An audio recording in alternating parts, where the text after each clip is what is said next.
concerns steadily growing over water quality as green algae continues to develop along our coast. Potentially toxic blooms were recently discovered along Sanibel, Cape Coral, and North Fort Myers. This is as a state of emergency remains in effect for Lee County and 3 other counties along the east coast of Florida where the algae blooms are especially bad. But the question that we want answered, is the algae in our waters toxic like what's washing up on the Treasure Coast? 400 Corners' Deborah Souverain live working to get you answers from state health and environmental officials tonight. Deborah?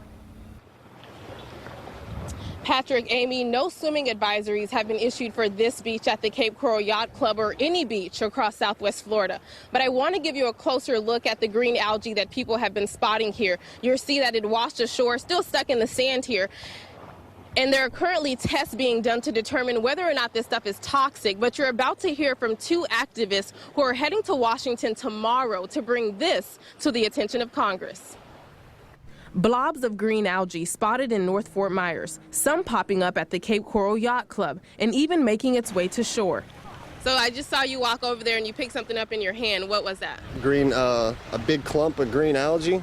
Chris lives near Jupiter on the east coast of Florida, where toxic blue-green algae has caused fish kills and beach closures. I'm seeing the green algae on the shore here. It's just like back home. But is it as bad as what's happening on the East Coast? Is this algae toxic? This clean water activist thinks so. Everything that's happened on the East Coast with the visuals is about to happen here. This is the very beginning stages of it. I called the Florida Department of Health to get their take on it. So you're wondering if there's any sort of advisory in the Cape Coral areas. In an email, they issued this warning. The Florida Department of Health advises residents not to come in contact with water in areas where you see foam, scum, or mats of algae on the water. But they didn't go as far as saying the water wasn't safe.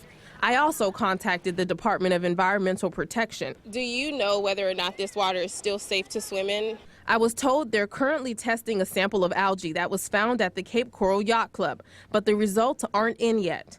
In the meantime, it's up to beachgoers to take their own discretion. There's no way I'd swim in that. That looks no different than St. Lucie right now. Certain people need to see this. Scientists need to see this.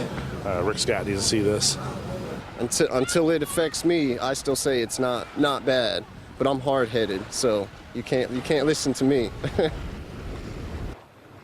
A hotline has been set up so that residents can report whenever they spot green algae. That number is 855-305-3903, and we'll continue to monitor the status of our beaches here and the tests that are being done. You can count on Fox 4 both on air and online for updates. For now, we're live in Cape Coral. Deborah Souverain, Fox 4, in your corner. All right, thank you so much, Deborah.